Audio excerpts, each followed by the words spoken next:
What's going on YouTube? Revis Talk Sports here. In this video, I'll be giving you my final 7-round mock draft for the Green Bay Packers and predict what Brian Gutekunst will do in the upcoming 2025 NFL Draft.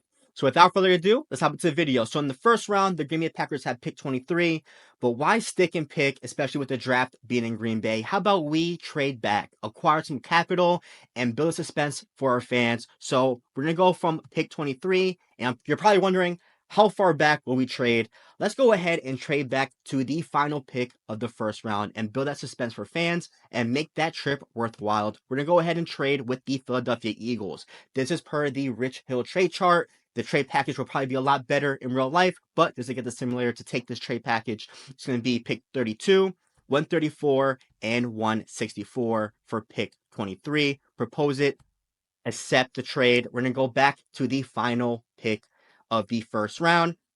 And there are a couple positions that I can see the Green Bay Packers tackling in the first round. It's defensive tackle and the cornerback position. But if there's a position that I can see the Packers prioritizing very early on in the draft, it's the cornerback position. I know despite the trade talk stalling with Jaire Alexander and Jaire working out with Xavier McKinney, something in my heart kind of feels like Brian Gutekunst is just trying to pull the plug on Jaire Alexander. And if you look at the situation through Brian Gutekunst's eyes, Jaire has missed about 60% of regular season games on top of his cap hit. And pretty much if Jaire does not restructure his contract, you're pretty much looking at a post June 1st release or a post June 1st trade. And pretty much, yeah, if Jaire does not restructure his contract, it could probably be the last time we see Jaire as a Green Bay Packers. And I can see them tackling a cornerback very early in the draft. And with that being said, the one selection that I can see if we do trade back to the back end of the first round is Trey Amos. Trey Amos has the weight, has the height, very versatile in terms of his coverage. He can play zone, he can play man, very good run defender. And if the Green Bay Packers are looking to move on from Jaire Alexander, you pretty much have to find that Jaire replacement in this draft. And also with Nate Hobbs, he does have inside-out versatility. I trust Nate Hobbs to be more of a slot corner than I do see him being a every down CB1. And Nate Hobbs' availability is a big question mark. He's pretty much missed the same amount of games as Jaire within the past 4 seasons. Keyshawn Nixon is starting to hit 30 years old. I can see the Green Bay Packers going secondary early on. Trey Amos is a great fit for the Green Bay Packers. Kind of brings that swagger that Jaire does have. I say we go select Trey Amos at the final pick of round 1.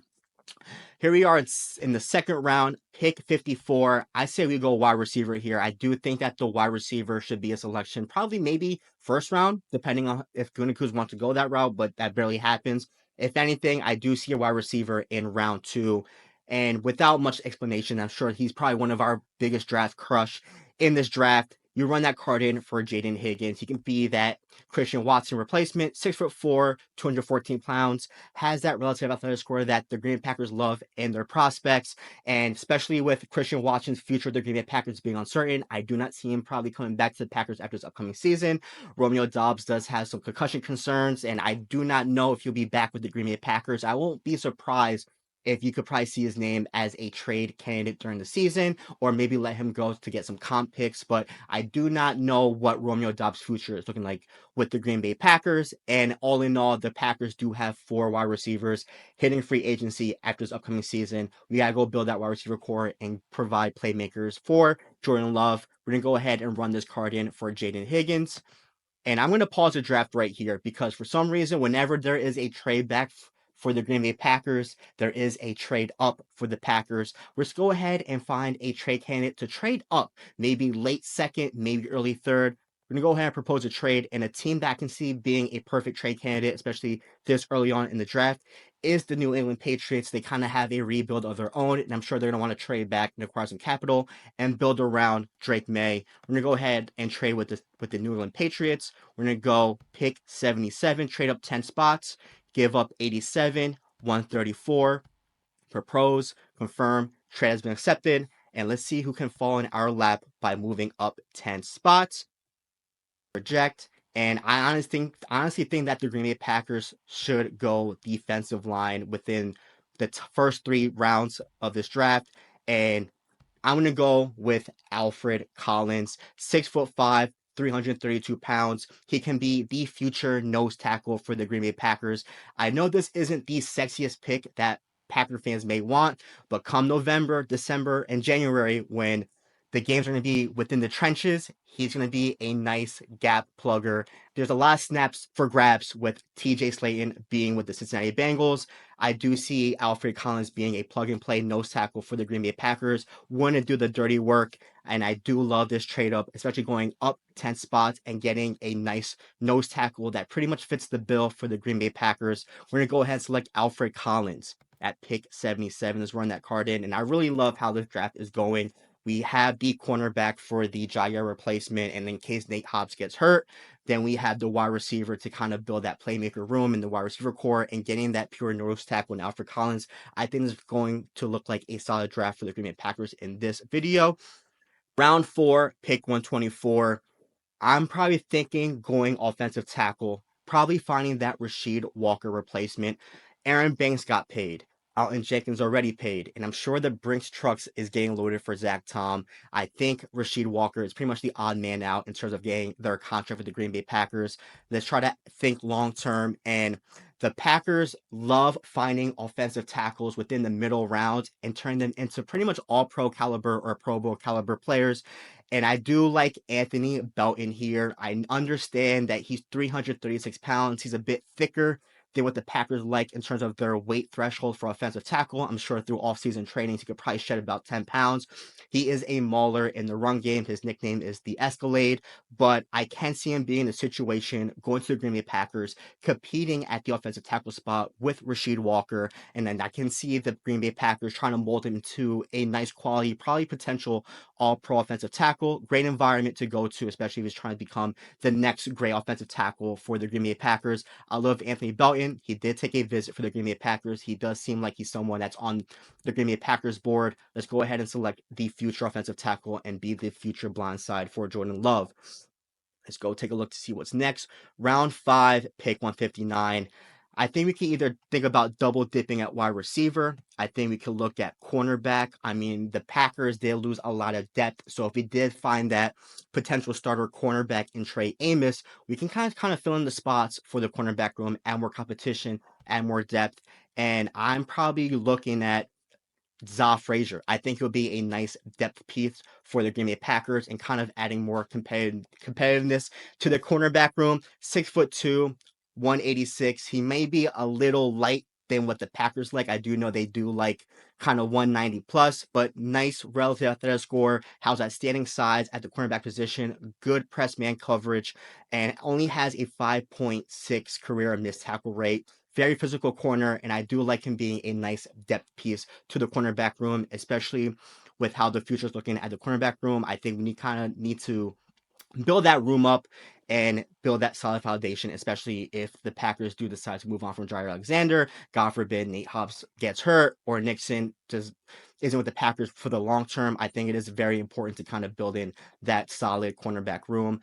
Round 5, 164. We double dip at cornerback. We need to kind of look at edge. I don't know how I feel about the edge position here.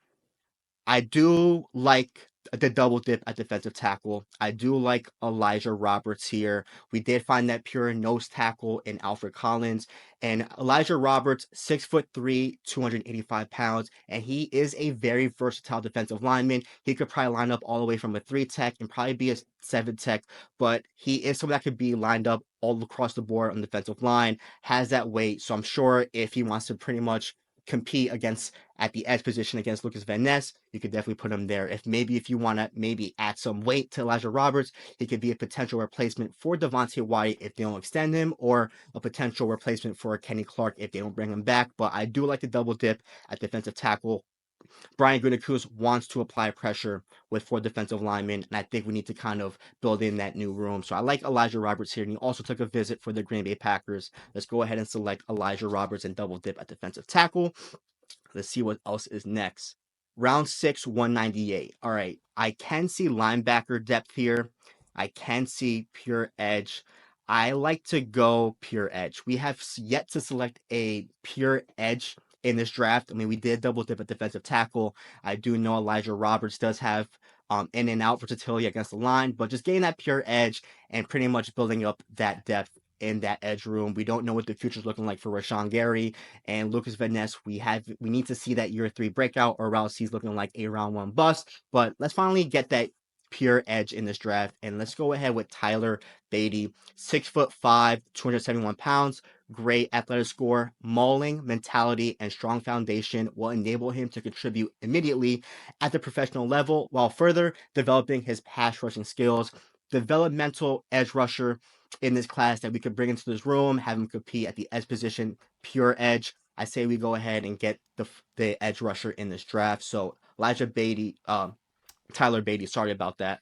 Round 7, 237. We have a couple draft picks left. I say we go offense, double dip at the wide receiver position, and I do like Elijah Badger.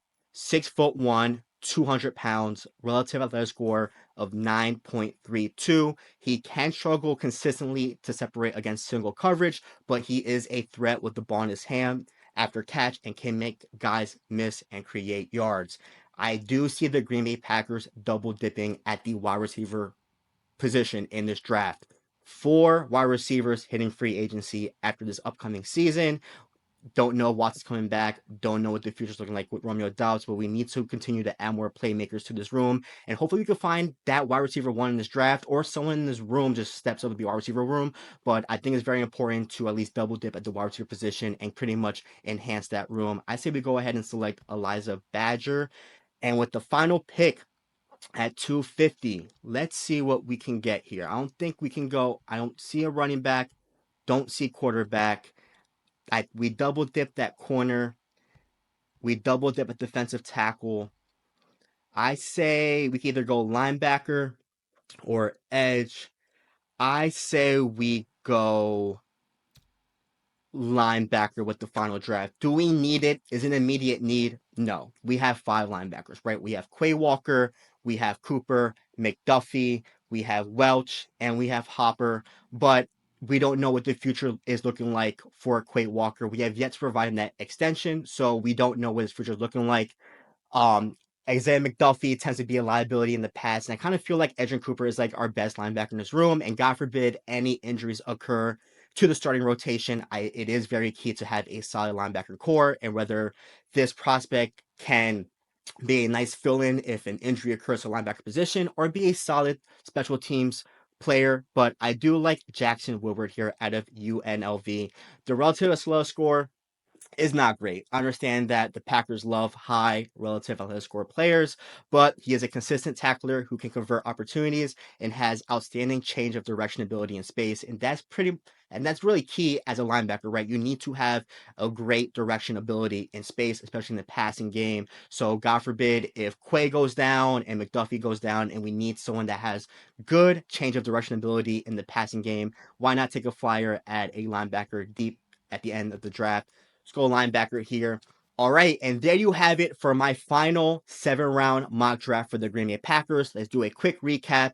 We have Trey Amos, pick 32, Jaden Higgins, pick 54, Alfred Collins, 77, Anthony Belton, 124, 159, Za Frazier, 164, Elijah Roberts, 198, Tyler Beatty, 237, Elijah Badger, and 250, linebacker Jackson Woodward. I do think this is a solid draft, and hopefully Brian Gutekunst could probably do better than me, but overall, this is my final 7-round mock draft for the Green Bay Packers. If you enjoy the content, please give the video a thumbs up and subscribe to the channel if you do enjoy Green Bay Packers content, but let me know in the comments below on what you think of this draft and any changes that you will do. But thank you so much, and catch you guys next week after the draft.